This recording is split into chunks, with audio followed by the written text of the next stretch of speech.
여러분들의 자녀나 혹은 예수 믿지 않는 어떤 사람들이 기독교가 뭐야? 기독교라는 의미가 뭐지? 기독에 대해서 물어볼 때 여러분 뭐라고 대답을 하시겠습니까? 우리가 기독교라고 하는데 기독하면 기독은 뭐야? 할 때 사람들이 대답을 잘 못해요. 근데 이렇게 한번 생각해 볼까요? 여러분 고유 명사들이 음역이 됩니다. 음역이 될 때 발음이 다 가는 나라마다 달라집니다. 그렇죠? 시저라고 하죠. 시저. 영어식 표현인데요. 시저는 여러분이 잘 아시는 대로 로마의 왕정시대에서 제정시대로 넘어가는, 그래서 여러분이 잘 아시는 루비칸 강을 건너서 로마의 역사를 완전히 뒤바꾼 그런 사람입니다. 시오노 나나미는 로마인 이야기에서 그에 대해서 이야기하기를 생존한 모든 사람들 중에서 가장 대단한 천재였다고 그 사람을 표현을 합니다. 인류 역사상 가장 위대한 천재 시저를 이야기합니다. 어쨌든 그래서 영어식 표현인데 원래 로마식 표현은 카이사르입니다. 카이사르. 이 카이사르라는 말이 영어로 올 땐 시저라고 불려지는 거예요. 이게 음역이 그렇게 된 거죠. 그 다음에 독일어로 가면 카이저가 됩니다. 또 스페인어로 가면은 세사르라고 발음을 합니다. 그리고 러시아로 가면은 제차르라고 하는데 제차르, 여기에서 짜르라는 것이 이제 황제라는 단어가 되었죠. 그러니까 음역이 돼가지고 이렇게 똑같은 단어인데 나라마다 이제 다른 거예요. 우리나라를 얘기할 때도 우리를 미국이나 다른 나라에서 우리나라를 부를 때 코리아라고 부릅니다. 그렇죠? 왜 코리아라고 부르죠? 우리나라의 최초의 통일 국가가 이 해외에서 볼 때 고려입니다. 그렇죠? 고려가 최초의 통일 국가 삼국시대 이후에, 그렇기 때문에 고려를 코리아라고 부른 거예요. 아이고 이상하게 대한민국이 갑자기 코리아가 됐나 할 텐데 사실은 고려란 단어의 음역인 거죠. 그리고 우리가 보통 차이나라고 하죠. 차이나는 진시 황제 때 최초의 통일왕국이 됐잖아요. 그렇죠? 그래서 CHIN 이것이 이제 CHINA 해가지고서 이제 진인데 우리는 차이나라고 영어식으로 발음을 합니다. 우리는 중국이라고 하는데요. 뭐 또 남미에서는 우리나라를 K로 하지 않고 C라고 발음을 하죠. C 해가지고 꼬레아 그럽니다. 꼬레아, 그렇죠? 그러니까 음역이 이렇게 가는 나라마다 달라지는 거예요. 똑같이 처음에 복음이 전파되었을 때 이제 성경이 번역되겠죠. 중국에서 번역을 할 때 그리스도를 뭐라고 번역을 할 것인가, 그것을 그리스도라는 번역을 사실은 우리가 기독이라고 하는데 이 그리스도라는 단어에서 나온 거예요. 근데 처음에 이것이 할 때 기리스두라고 합니다. 기리스두라고 했는데 그것이 첫 자와 마지막 자만 생략을 해서 기도 혹은 기두, 뭐 이제 중국도 이제 이 나라마다 이제 방언이 다 달라가지고서 발음이 다 다르잖아요. 지두라고 발음을 하는 지두. 중국 사람은 똑같이 글을 쓰고서 지두라고 발음하고 우리는 기독이라고 발음을 하는 거예요. 근데 기독이 어디에서 나오냐? 그리스도를 음역을 한 겁니다. 그러니까 기독이라는 말은 무슨 한문에 어떤 의미가 있는, 한문이 의미 글자잖아요. 뜻 글자잖아요. 그런데 그 뜻이 있는 게 아니라 그대로 음역을 한 겁니다. 뜻이 아니라 그 단어의 그 글자 자체의 뜻이 있는 것이 아니고 그 그리스도를 음역을 그대로 한 거예요. 자, 그리스도는 여러분 헬라어입니다. 그러면 히브리어 구약에서는 이것을 어떻게 발음을 했을까요? 뭐라고 발음을 했을까요? 제가 질문할 때는 어려운 질문 안 한다고 했죠. 자, 메시아입니다. 메시아. 여러분, 메시아가 구약에선 메시아라고 한 것이 신약에선 것이 그리스도예요. 그러니까는 여러분 우리가 메시아라고 하지만은요, 구약의 원래 히브리어의 발음을 그대로는 마시아흐 그럽니다. 마시아흐. 이걸 우리나라 말로는 메시아라고 번역을 해요. 구약에. 그 다음에 그리스도라고 번역을 했고. 이해가 좀 되시나요? 그러니까 여러분들이 아셔야 될 것은 메시아라는 말과 그리스도라는 말은 같은 단어라는 거예요. 예수님을 예수 그리스도라고 합니다. 예수 그리스도. 주는 그리스도시요 한 것이 뭐냐면 살아계신 이제 누구예요? 베드로가 이제 신앙 고백을 한 거죠. 주는 그리스도시요. 그렇죠? 그러니까 주는 메시아시라는 거예요. 그리스도, 메시아. 근데 이 말의 의미가 무엇인가 그러면 의미는 기름 부음을 받은 자라는 뜻입니다. 기름 부음을 받은 자. 여러분 예수님, 우리가 예수님에 대한 이야기를 지금 나누고 있어요. 계속해서 오늘 세 번째로. 그래서 예수님은 누구신가요? 예수님은 그리스도라는 거예요. 메시아라는 거예요. 그리스도. 자, 그리스도는 기름 부음을 받은 자라는 뜻이라고 했잖아요. 그렇죠? 근데 구약에 보면은 기름 부음을 받는 세 직분이 있습니다. 그 세 직분은 첫 번째 제사장, 두 번째 선지자, 세 번째 왕입니다. 이 세 직분에는 기름을 부었어요. 그리고 안수를 한 거죠. 자, 그렇다면 자 보세요. 예수님은 누구인가를 얘기할 때 그리스도라는 의미 속에서 예수님은 제사장이라는 의미가 그 안에 있는 거예요. 무슨 말인가? 자, 히브리서를 볼까요? 히브리서 7장 20절에 보니까 이렇게 말씀합니다. 또 예수께서 제사장이 되신 것은 예수님이 제사장이 되셨다는 거예요. 메시아라는 말에는 제사장의 의미가 있잖아요. 그렇죠? 맹세 없이 된 것이 아니니 25절을 갑니다. 그러므로 자기를 힘입어 하나님께 나가는 자들을 온전히 구원하실 수 있으니 누가요? 예수님이. 이는 그가 항상 살아계셔서 그를 위하여 간구하심이라. 26절 이러한 대제사장은 누구예요? 예수님을 대제사장으로 지금 계속 묘사하고 있는 거예요. 그렇죠? 우리에게 합당하니 거룩하고 악이 없고 더러움이 없고 죄인에게서 떠나 계시고 하늘보다 높이 되신이라. 그럼 이 대제사장으로서 어떤 분이신가를 묘사하고 있죠. 자, 이제 구약에 그러면 대제사장의 역할이 뭔가를 한번 보실까요? 대제사장의 중요한 역할은 이겁니다. 대속죄 이래 지성소에 들어갑니다. 1년에 한 차례 들어가는 거예요. 자, 흠없는 양을 잡아서 제사를 지내고 그리고 그 안에 들어갑니다. 자, 그 양은 대속제물이 되는 거예요. 자, 왜 그렇게 할까요? 지성소는 하나님의 임재가 있는 곳이에요. 하나님의 임재가 있는 곳. 그것은 거룩한 곳이에요. 하나님은 죄를 볼 수 없는 분이에요. 그렇죠? 완전하신 분이에요. 그 하나님을 누군가 본다고 하면은 그 자리에서 죽는 거죠. 왜? 하나님의 공의 앞에 설 수 있는 자가 아무도 없기 때문에. 그렇기 때문에 대제사장이 1년에 한 차례 지성소에 들어가서 하나님께 백성들의 죄를 대신 사해달라고 하나님께 나아가는 거예요. 대속제물을 잡고. 자, 이 그림이 어떤 그림일까요? 자, 예수님께서 십자가상에서 달려 돌아가셔. 우리의 대속제물, 단번에 드려진 우리의 대속제물. 그가 우리를 사랑하시고 우리를 위해 죽으셨어요. 내가 받아야 될 형벌을 대신 받으셨어요. 양을 드린 것은 그림자적인 사건이었죠. 예수님이 이 땅에서 그렇게 하시기 위해서. 그리고 예수님이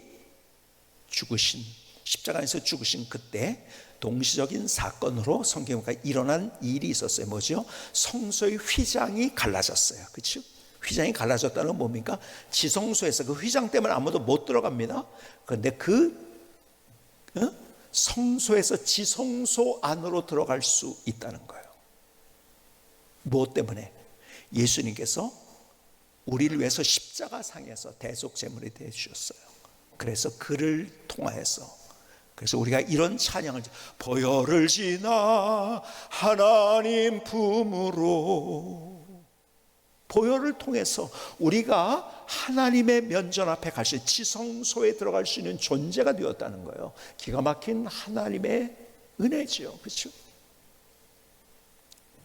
그래서 주님께서는 스스로가 희생제물이 되셔서 그 휘장을 갈라버리시고, 그리고 우리가 하나님의 은혜의 보좌 앞에 나갈 수 있도록 우리를 만들어주신 대제사장. 근데 세상 사람은 지금 시편에서 얘기하는 것이, 사람들이요, 야, 우리 결박 벗고 내 마음대로 사는 거야, 내가 내 인생의 주인이야, 이렇게 지금 하는 시대 가운데 살아가고 있으니까 우리도 나도 모르게 거기에 쫓아간다는 거죠. 그런데 계속 보실까요? 4절에 하늘에 계신 이가 웃으시며 주께서 그들을 비웃으시리로다. 그때 분을 바라며 진노하사 그들을 놀라게 하시며 이르시기를 내가 나의 왕을 내 거룩한 산 시온에 세웠다 하시리로다. 무슨 말입니까? 마침내 예수님께서 우리의 왕이시라는 사실, 진짜 행복한 삶, 멋진 삶, 아름다운 삶을 살아가는 삶, 영광스러운 삶을 살아가는 사람은 누구인지 아십니까? 오늘 본문의 얘기, 이 시편에 얘기한 것이 바로 여러분, 우리가 우리의 삶,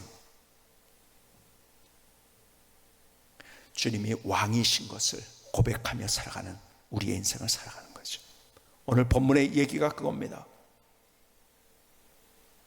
여러분, 마태복음에 있는 이야기는요, 마태복음에 있는 이야기는 우리가 크리스마스 때만 열어보는 이야기예요. 근데요, 중요한 메시지가 이 안에 담겨져 있는 거죠. 마태복음 2장 1절의 이하를 볼까요? 여러분, 헤로드 왕 때 예수께서 유대 베들레헴에서 나심에 동방으로부터 박사들이 예루살렘에 이르러 말하되 유대인의 왕으로 나신 이가 어디 계시냐. 자, 보세요. 동방에서 온 박사들, 우리가 흔히 동방 박사로 부릅니다. 황금과 유황과 모략을 드리려고 경배하기 위해서 왔어요. 근데 왜요? 왕이 나셨기 때문에. 그래서 왕이 어디에 계시냐고 와서 묻는 거예요, 지금. 자, 2절을 다시 볼까요? 유대인의 왕으로 나신 가 어디 계시냐? 우리가 동방에서 그의 별을 보고 그의 경배하라 나라니. 3절, 헤롯 왕과 온 예루살렘이 듣고 소동한지라. 여러분, 헤롯부터가 깜짝 놀란 거예요. 왕이 나온다고? 여러분, 지금 로마가 정복했을 때 이 소위 말해서 이 팔레스타인 지역의 왕이 되기 위해서 이 헤롯이 얼마나 노력을 했는지 몰라요. 막 그냥 가가지고 아부도 떨고 역사를 보면은요, 그리고 자기가 스스로 이두메인인데도 유대인으로, 유대교로 자기가 개종을 해가지고요, 그래가지고 뭐 로마에 가가지고 로마의 권력자들한테 아부를 해가지고 간시했는데, 왕이라는데 깜짝 놀랐죠, 그렇죠? 4절 보세요. 왕이 모든 대제사장과 백성의 서기관들을 모아 그리스도가 어디서 나겠느냐 물으니 5절, 이르되 유대 베들레헴이 오니 이는 선자로 이렇게 기록된 바, 또 유대 땅 베들레헴아 너는 유대 고을 중에서 가장 작지 아니하도다. 내게서 한 다스리는 자가 나와서 내 백성 이스라엘의 목자가 되리라 하였음이니라. 자, 보세요. 미가서에서는, 구약에서는요, 이미 400~500년 전에 예언을 한 거예요. 미가서 5장 2절에 유대 땅 베들레헴아 너는 작지 않다. 왜? 너에게서 왕이 나올 것이다. 그것이 그대로 이루어져서 마태복음에. 그래서 예수님께서는 베들레헴에 나신 거예요. 예수님이 이 땅에 오신 이유, 우리를 구원하시기 오셨지만 그분이 우리의 왕이 되시기 위해서 오신 거예요. 무슨 왕이요? 우리의 삶을 다스리고 통치하는. 세상의 왕은요, 우리를 핍박하고 억압을 합니다. 그런데 우리를 사랑하시는 왕 중 왕, 그분께서는요, 나보다 나를 더 잘 아시고, 나의 현재를 나보다 더 잘 아시고, 나의 미래도 아시고, 나의 죽음 후까지 아시고, 모든 것들을 아시면서 가장 아름다운 길로 나의 길을 다스리기를 원하세요. 나는 할 수 없어요. 그런데 할 수 있게 만드시고 나를 다스리기를 원하시는 주님. 자, 보세요. 그래서 은혜란 단어가 뭔지 아세요? 하나님의 은혜를 우리가 얘기하지만요, 진짜 은혜를 경험하는 사람은 어떤 사람인지 아십니까? 여러분, 우리가 구원이 은혜예요, 그렇죠? 근데 그 구원은 내 노력으로 되는 게 아니에요. 내가 이를 악물어서 되는 게 아니에요. 내가 밤잠을 안 자서 되는 게 아니에요. 내가 1등이 돼서 전교 수석이 돼서 되는 게 아니에요. 내가 수행을 그렇게 오랫동안 해서 되는 게 아니에요. 그래도 여전히 우리는 죄인이에요. 내가 할 수 없어요. 그런데 주님께서 우리에게, 우리를 사랑하셔서 내가 할 수 없는 그것을 스스로 나를 대신해서 희생제물이 되셔서 대속제물이 되셔서 우리를 구원해 주신 거예요. 그래서 그것을 은혜라고 이야기합니다. 그래서 다른 종교에서는 은혜라는 단어가 없다고 했죠. 왜? 자기 노력이에요 다. 근데 자기 노력은요 끝에 가서 이거 아니네 그거예요. 성철 스님이 그랬잖아요. 응? 마지막 죽어가는 길에서 내 죄가 수미산보다 높다, 내가 무간지옥에 가는구나, 아닌 걸 아는 거죠. 그제서야 노력으로 안 된다는 걸 마지막에 알아요. 해보려고 노력을 하지만 그러나 안 되는 거죠. 그래서 하나님의 은혜인 거예요 구원은. 여러분 우리의 삶도 구원받은 백성들의 삶, 내가 할 수 없지만 하나님이 할 수 있게 만들어 주시는 거예요. 그래서 사도 바울은 이런 고백을 합니다. 나는 할 수 없다. 자기가 할 수 있는지 알았어요 초창기에. 근데 할 수 없다는 걸 알았죠. 나는 할 수 없다. 그러나 내게 능력 주시는 자에서 내가 모든 것을 할 수 있다. 왜? 나는 할 수 없지만 주님이 할 수 있게 만든, 그게 또 은혜인 거예요. 은혜. 그것이 하나님의 은혜예요. 여러분 결국 내가 하려는 인생만큼 불행한 인생은 없어요. 여러분 내가 하려고 하다가 행복해진 사람은 없어요. 다 불행해집니다. 근데요 내가 할 수 있다고 얘기해 주는 것, 하나님 없이 네 능력으로 할 수 있다, 너는 할 수 있다, 계속 용기를 북돋아주는 어떤 책들이 있어요. 나는 좋죠. 야 내가 할 수 있구나. 근데 결국 아닌 것은 인생의 황혼에 살게 되는 거죠.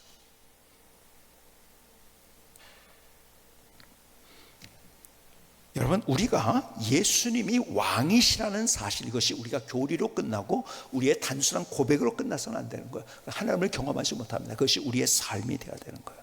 여러분 내가 하나님의 통치를 안 받으면은, 여러분 나는 다른 것에 의해서 통치를 받고 있다는 거 아십니까? 나는 무엇인가에 의해서 끌려가고 혹은 통치를 받고 있어요. 자, 앞서 얘기한 대로 세상 사람들이요 세상의 가치, 물질이다, 명예다, 성공이다, 이걸 따라서 자꾸 가니까요 나도 모르게 물질에 의해서 지배를 받는 거야. 내가 무엇에 의해서 움직이는가? 하나님의 말씀에 의해서 움직이고 그분의 통치와 다스림을 따라서 움직이는 것이 아니라 물질을 따라서 움직입니다. 나도 모르게. 아니라고 아무리 부정해도 세상 사람들은 계속 그렇게 살고 있는 거예요. 유물론적으로 살고 있는 거죠. 높이를 얘기하는 거죠. 그러니까 우리가 자녀를 양육하면서도 그런 거예요. 자녀를 인격으로 그들을 양육하려는 것이 아니라 상품으로 만드는 세상 가운데 우리가 살아가고 있어요. 어떻게 스펙을 잘 쌓게 하는가, 어떻게 공부를 해서 과외를 해가지고서 어떻게 1등이 되는가, 남보다 몇 점이 더 높아지가, 여기에는 정말 여러분 과외비를 그렇게 쓰면, 야 내가 먹지도 못하고 너를 위해서 이렇게 하는 거 왜요? 그렇게 하는 게 왜 그럴까요? 상품을 만드는 거예요. 더 높아지게 만들고 비교 우위에 만들려고만 하는 거예요. 상품이 되는 거죠. 인격으로 양육하는 것이 아니고 상품으로 기계적으로 만들려고 하는 거예요. 그러고 나서 내가 너를 위해서 뼈를 깎는 아픔을 가지고 나 먹지도 못하고 어쩌고 저쩌고 너를 위해서 다 과외비를 쏟아놓고 너를 위해서 어떻게 하고 스펙을 만들어주고, 그건 뭐예요? 물질을 따라가는 거죠. 그렇죠? 세상의 가치를 따라가는 거예요. 그거는 나도 모르게 거기에. 그래서 조금 더 성적이 좋기 위해서 잠깐 하나님이 필요할 뿐이야. 기도하는 거예요. 하나님 이번에 성적을 좀 더 잘 얻게 해서요. 여기 얼마나 애를 썼는데요. 얘 밤잠도 못 잤어요.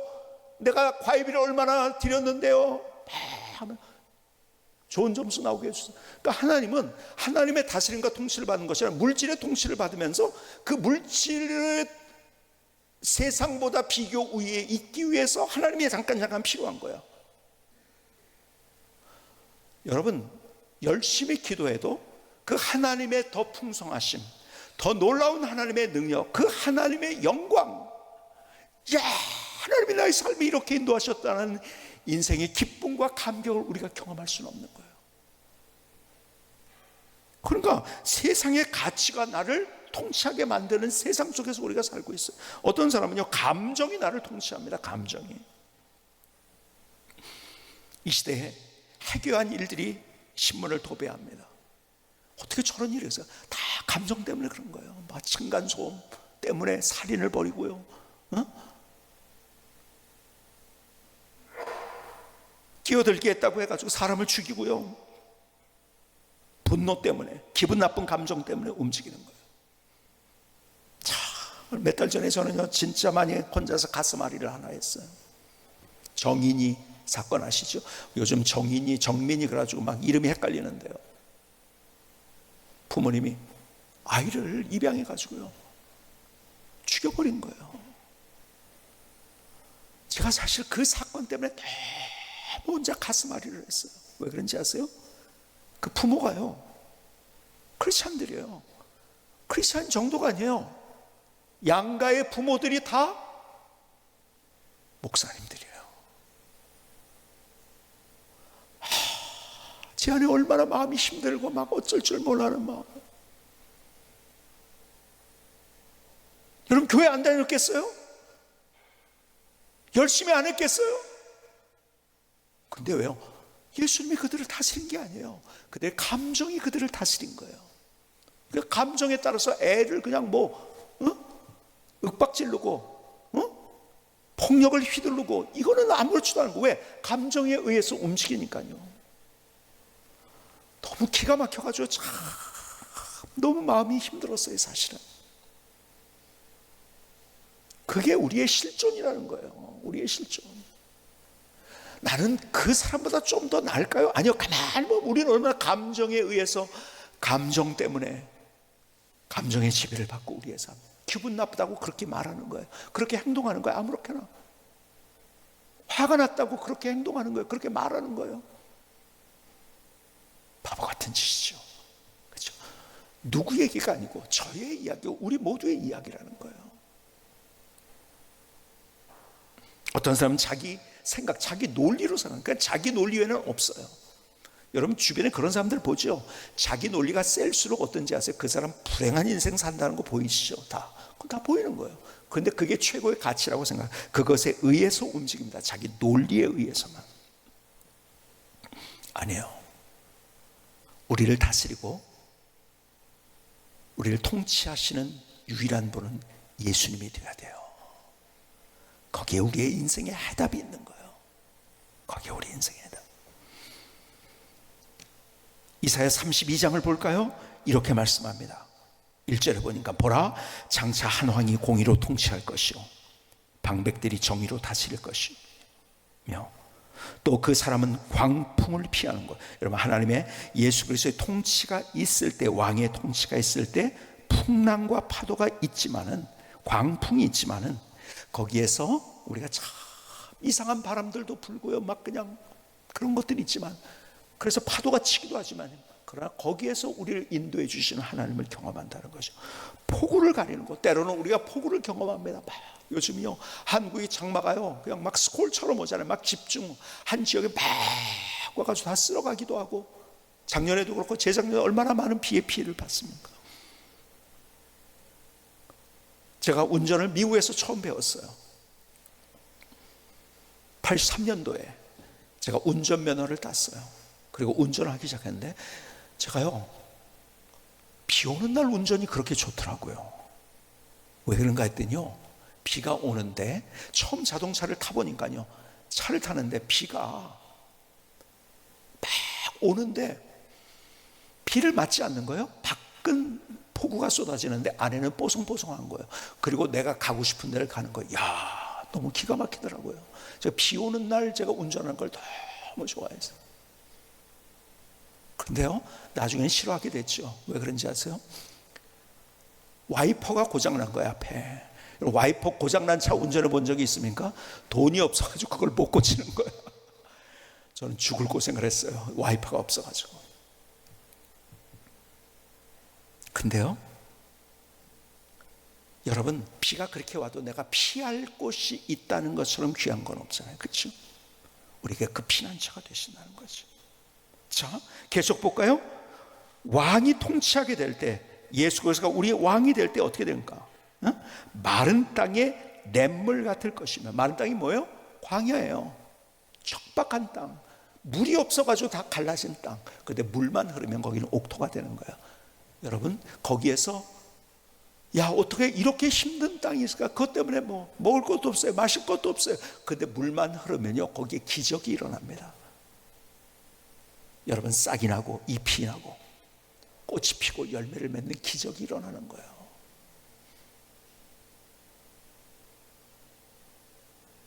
여러분, 주님께서는요, 우리 인생 척박한 땅을 살아가고 있지만 거기에서 하나님의 기적이 뭔지를 경험할 수 있게만. 근데 어떻게 할 때? 거기에 조건이 뭡니까? 주님이 나의 왕 되셔서 나의 인생을 다스리게 될 때, 나를 통치하게 되실 때. 마지막에 이런 말씀을 주시죠.